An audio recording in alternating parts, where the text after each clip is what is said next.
Back again with another episode of The Crossover. Your hosts, Ravi and Brian. This here is kind of like a playoff, setting up round 3 playoff edition. We're going to get right into it, Ravi, man. Eastern Conference, which I think starting off the playoffs, no one saw this being as compelling as a playoff series or conference. I think the East actually has been more rewarding from a viewing standpoint. I think there have been better games, better storylines, and just better finishes. Let's just call a spade, man. The finishes have been like March Madness level in this case on the finishes. So last night, once again, we're at the buzzer, and in the middle of it, as usual, is P Squared, your boy. You love to hate. I hear the hate me down music kicking in there right now, guys. Unfortunately, we don't have copyrights for Nas, and Diddy might sue us, but I can hear it going now. Ding. Go ahead.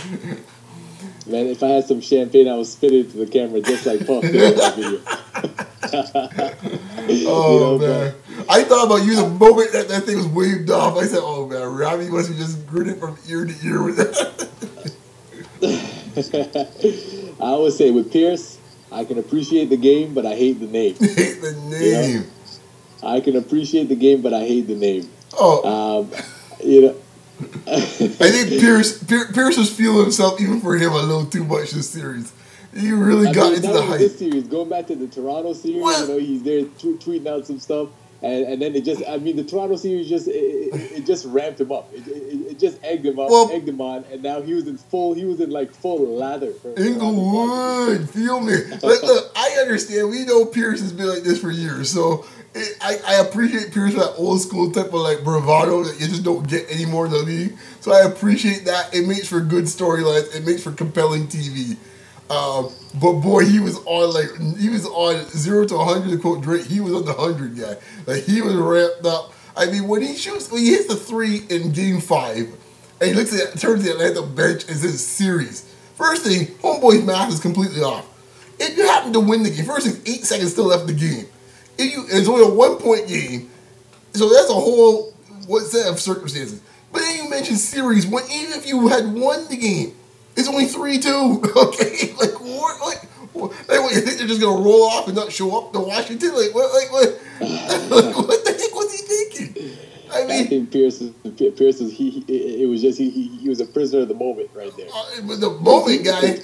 He was the prisoner of the moment because the game before is when he hit the game winner. That's some ISIS business, guy. What the heck? He was a prisoner of the moment, man. The game before he hit the big game winner. This one he hit a big 3. I mean, he had 8 seconds left, but the adrenaline was probably flowing, and his mouth is running. Oh my gosh! Yeah, but you've been absolutely right, man. We had some great finishes, whether it be the Washington series. Oh yeah. I think that was a little more entertaining than what we haven't touched on. Give me a second to interject on that front, because I just want to say this, because everyone, I think including ourselves, you have to look at the 4 matchups going on.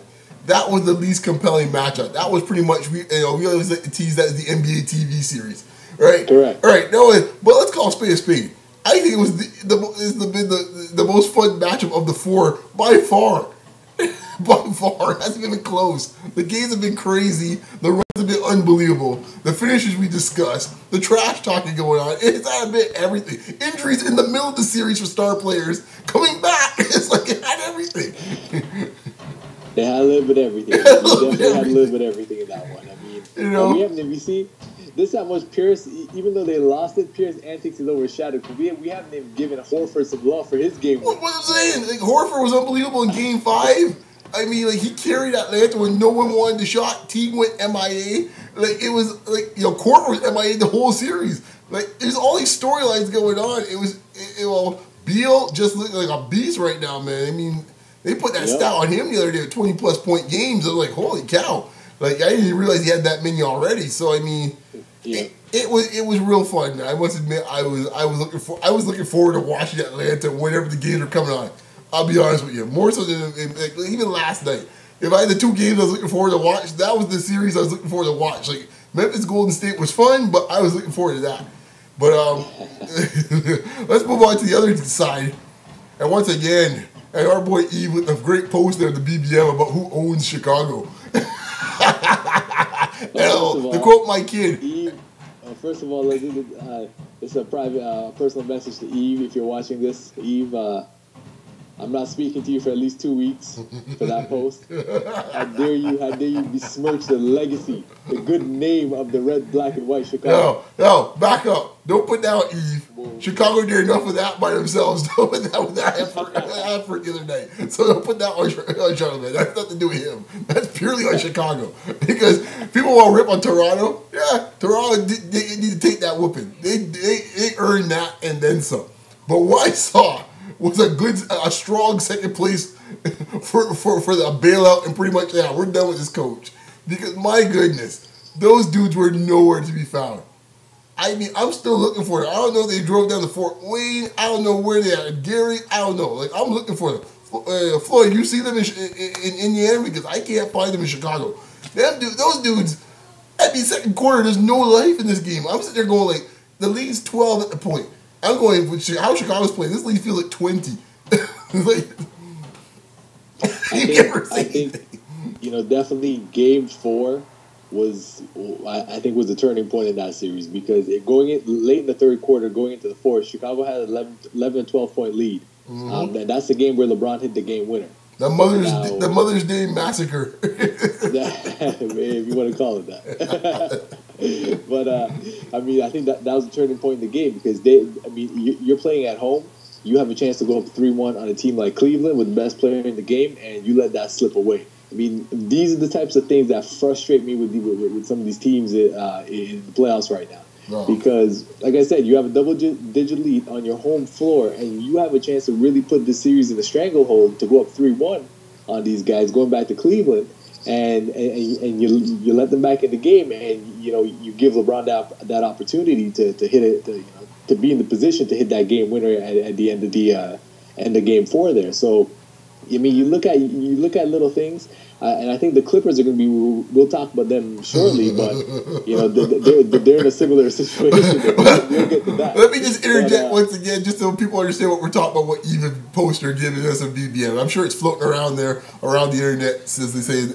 So it shows like almost like a wiki page. In this case, shows Chicago Bulls, all their things, their alias, their nickname, their colors, all their stats, their key stats. When it gets to the ownership category in this case here, instead of it being owned by Reinsdorf and crew, it says owner, LeBron James. As my little girl would say, LBJ.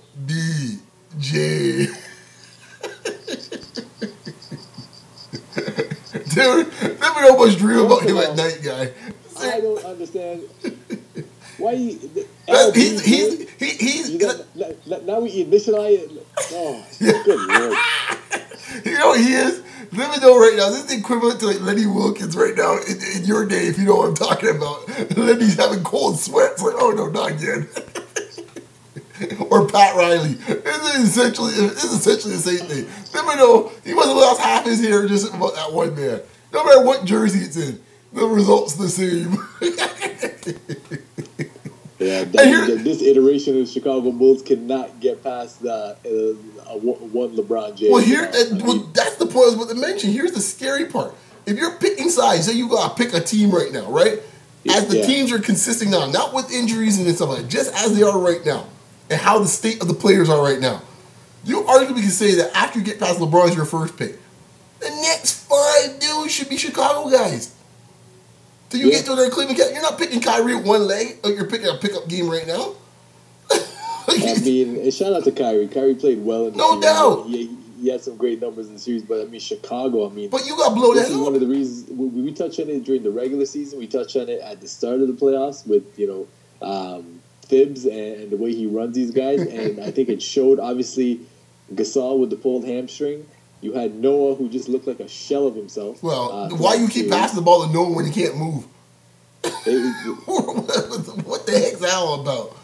And then I'm seeing Dunleavy trying to do his best Jordan. I got this in Game 6. I'm like, really? Jimmy Butler sitting out there, shooting threes as if all of a sudden now he's John Paxson. Rose shooting threes like he's B.J. Armstrong. And Dunleavy's the one driving to the hoop. Like, is this bizarre land? Like, what the heck? Oh, man. It's like purely disoriented. Unbelievable. The Chicago team has let me down year after year. They couldn't get the job done for me, as they would say in wrestling terms, Brian. They couldn't get the job done. For That's a Triple H classic. You didn't get the job done. They couldn't get the job done. So this Chicago team, I mean, hey, Chicago fans, take a look. I think this is the last time you're going to see this group of guys on the floor together. I think there's going to be some major moves in the offseason. Jimmy Butler, we got a spot for you in the purple and gold. Unrestricted free agent. We see you, Jimmy Butler. We see you. No, don't start with them. Okay, we got plenty of time in about months trying to get to them. Not now. Not today. Not today. There's another LA team to discuss. Not today. Not them. So, before we move on quickly, who you got in Cleveland, Atlanta, man? Who you like? Atlanta took the series 3-1 in the regular season, if that means anything. Yes, Cleveland did have some problems matching up. But Cleveland did have some guys healthy during some of those matchups as well, too. I think one game they played without LeBron. I think another game they played early in the season when they were kind of like still figuring things out. Just saying. It's a different Cleveland team. They come in with a lot of momentum. They come in with a lot of confidence. Obviously, it's a hard one, but I'm gonna go with Atlanta in 7. Okay, I'll go Cavs in 6. Don't always bet on LeBron. I'll go Cavs in 6. Is this a record for Eastern Conference appearances by one player? I don't know because it's 5th straight, right? Fifth straight, is it, or 6? Yeah, 5th straight. 5th. Hmm? Yeah. Oh. It's his 5th straight. I don't know what that. Didn't he have one the last year against when we both out of Cleveland? And once again, another Mother's Day situation. Was that Eastern Conference Finals too? Where he had the no-show game against Boston? The stat I saw was 5 straight. So I saw on ESPN. I think ESPN might want to check that out, man. 'Cause I'm pretty sure it's 6. 'Cause I'm sure the year that he decided he was leaving Cleveland, he was in the Eastern Conference Finals. So that was when they played Boston. That's right. And that's when they had the issues with Delonte West and stuff. That was Eastern Conference Finals, I'm pretty sure. Which then would make the 4 at Miami 5, and this would be his 6. I think it's 5. He's there again. Don't try to give him an extra one, Brian. Oh, don't be salty. Don't be salty. Anyhow, he's there. Don't be salty. He made it to the dance, Brian. Don't be salty. I think this is a 6th or 7th overall. Don't be salty. No, yeah. 6 or 7? No, we're not. No, overall? Overall, yeah. Oh, no, overall. Yeah, for sure. Yeah. Put me up there. I might be shortchanging him in that, yeah. Come on now. Come on. I think ESPN shortchanging him. But anyhow, moving forward, man. Western Conference, man. We got a little time here to get to that. Let's get Western Conference Finals. Finals. Golden State will take on the winner of Game 7. It's happening later tonight. Being recorded on Saturday, May 16th. So we'll see what happens. I can't believe we're actually having a Game 7 considering only a few days ago. If you had to think of what series was going to end first, this one looked like the one was going to end first, and now we're at Game 7. Hopefully, we'll do it quickly. What do you think? Who you like in this game? Man, I'm rooting for the Clippers to win it, but I have a feeling the Rockets may pull it off. I think they have a lot of momentum going back to their home court, and I think the Clippers, to me, the Clippers are like, they always had this inferiority complex to a certain extent, and they're up 3-1, and you can close it out. You can close it out on your home floor, and you had a huge 17-point lead on your home floor. You could not close it out. It's 19. Again. Yikes! Let's put it this way: the psyches of both these teams is very questionable. So anything is possible in this Game 7. I would not be surprised if Houston puts a dud up with Harden and his mercurial, play during most postseasons. Dwight, you never know. Even though Dwight's been fantastic these postseasons as well as last year's. I think on a side note, people who are rip on Dwight, I think people just want to just go at this position, just ripping Dwight. Look, last year nor this year is Dwight's fault they get kicked out of these series, man. When it comes down to it, it comes down to their coaching, it comes down to the lack of talent by their GM put together, the squad, and it comes down to Harden.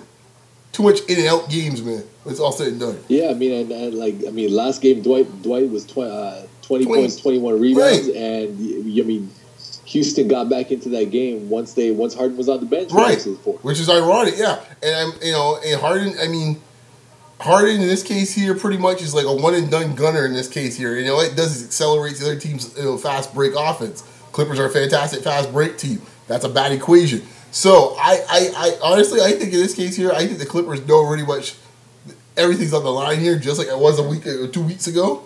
I think they win in Houston. I think they're a team of destiny in some strange way to get this Western Conference Finals by hook or crook. It ain't gonna be pretty, but I think they're gonna win it. Clippers in 7. I mean, I'm hoping they do win it. I don't want to see Cleveland in the Western Conference Final. I think seeing just from a pure fun matchup perspective, watching Golden State and the Clippers go at it, I think that would be a great matchup to watch. Well, first thing, let's put it this way: either matchup, there's gonna be some heat going on there because Golden State, Houston don't care for each other. And we know Golden State and the Clippers don't care for each other. So they don't, not at all. Hey, man, shout out to the Golden State Warriors, man. A lot of people talk a lot of smack about them. A lot of people talk a lot of smack on them, you know, when Memphis took that little 2-1 lead and they came back and they flattened them. Bro. Guilty as charged. Dudes were taking shots at the analytics community. Guilty as charged. Shots were flying. Everyone started like, oh, the Golden State Warriors. And what I like, they came back in each of those games that they won after that game. They won convincingly. Yes. They made necessary adjustments. Curry, from Curry down to Klay Thompson, down to Draymond Green, adjusted their games accordingly. But they had to get in the paint, though. They had to still get in the paint. They had to get in the paint. No, agreed. Yeah. And it's all said and done. Yeah, I mean, you still need to establish a more consistent paint presence. So I totally agree on that point. Yeah. But I like the way they came back. Well, Atlanta's the same boat, right? Close it out. It wasn't just Golden State. It was all these type of 3-point bombing teams. Atlanta was in the same boat as Golden State. They came back, closed it out as well too impressively. We'll see. I got no issues with the analytics community personally. I mean, I got no issue. But I think sometimes there's a bit of smugness comes from that community. Where it's like, you know what, you didn't invent basketball. Chill out. I mean, just the way they want to rip on the old school dudes a little bit, that's fine. Yeah. But at the same time, look in the mirror a little bit yourself. Basketball did start and begin with you like a spreadsheet or whatever the case may be. Some of the old school dudes have some understanding what they're talking about here as well too. That was my point about it. Because I think what you see here, what is happening with because of the 3-point shooting and this stuff like that. You're seeing all you notice. I wouldn't be surprised if you look at stats. All these great comebacks that happened recently. It's all happened since the 3-point attack has been coming into play. Because what ends up happening is that 3-point shooting happens when you're hot. It looks fantastic, and when you get cold, watch out. So when you see these things, you see these violent runs that that you never used to see before. Before runs would be very more methodical. Now you'll see these runs out of the blue, boom, 15-2 run. And vice versa, right? That's why a team like Houston can be out of it and all of a sudden score 20-some-odd points and say they're Golden State because if it's going, watch out. But then you can also have a situation like Toronto. When it's ice cold, you get romped by 40. It's like, huh? And you're up there with the Scooby-Doo, huh? And you're wondering what the heck you're doing. So that's my thing is like, just get some variety in your game, man. Not really a little spice for life, man. Spice of life. That's all. But Golden State, shout outs to him, man. They came strong. Curry keep playing the MVP as he is, and that's what you're supposed to do when you're an MVP, man. So I'm looking forward to a Western Conference Finals with either one of those two teams because I think there's so much heat going to be going on in either series against Golden State. Because Golden State, I mean, I know they're very beloved amongst the the league and the casual fan, but there's a little cockiness with them dudes a little bit too. Or it's like they want to smack in the mouth a little bit too. Well, I mean, I think I like that. I think like if you look back to some of not so much this iteration of the Cleveland Cavaliers, but if you look back at some of the not like this teams from a few years not back, like this. These dudes are not like this. These dudes are just as bad, man. You had guys like Mo Williams running his mouth. You had guys like Booby Gibson who thought he was a star. Yeah, but he was dating like a hot R&B singer. I mean, like, that doesn't mean that's his whole thing. He wasn't really. That's what made him think he was a big time thing. That Cleveland, let me tell you something. Number 23 on that Cleveland Cavalier team gave those guys a lot of fake bravado. Well, fair enough, but that's always the case with everybody. But like, I mean, I just find this team here. There's a certain it comes from the ownership down. There's just a certain mentality of like, you know what, like it's like we've been there, done that. You ain't done nothing yet. Really, you haven't done nothing yet.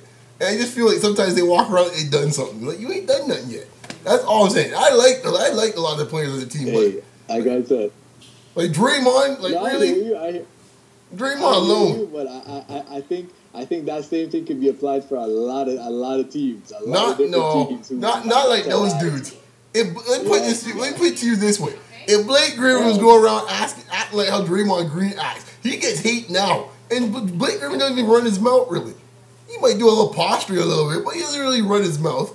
And let's face it, Blake Griffin's one of the baddest men in the league. If he wants to do so, more power to him. Why is he dudes like Draymond Green running their mouth like they've done something? You know, like really? You're yapping your beak. I mean, really? You're yapping? I'm seeing dudes like him? Come on. You know, and I mean, don't get me wrong. I love Curry. But Curry's always been like this. So, I mean, I'm not saying this, but Curry's always been a cocky you-know-what in this case here. So, when things be going sweet, boy, he's make sure you know about it, guy. He's rubbing it in on you, guy. You know, he's got the mouthpiece hanging out. You know, he's got his little stride thing going. You know, that's the other thing. Again, another episode of NBA etiquette taking over the crossover today. Now the mouthpiece. Yeah. Whether it be LeBron, whether it be Curry, whether Blake Griffin is the number one offender. No, Curry's the number one offender of that one, guy. Blake is second. No. Blake, I don't think I've ever seen Blake with his mouth. He starts the game with the mouthpiece hanging out. It's like Jordan and his tongue. The mouthpiece has to be out for him to have a good game. Jordan can't play this era, guy. There's all the mouthpieces running around the place. Oh, jeez, man. It's crazy. These guys have mouthpieces like Gucci bags. Well, accessory. And the way they stick out the mouthpiece, you swear there's an endorsement on there for it. I wouldn't be surprised, man. I'm waiting to see the swoosh or something on a mouthpiece. Oh, man. I'm waiting to see the McDonald's logo on the mouthpiece, the Kia logo on the mouthpiece. Oh, man, we run over time, man. A special Saturday special for you. Man, folks, we get out of here on that note, man. Ravi, where can folks find you, man? At Mr. Ravi _Porvita. And you can find me, as usual, at Beyond Locker Room, short form RM, folks. Once again, folks, thanks for the support. Subscribe above, comments below, and enjoy the hoops, folks. Enjoy this long weekend. Take it easy. We'll talk to you next week. Peace. Next week, middle of the conference finals. See you then. Exactly.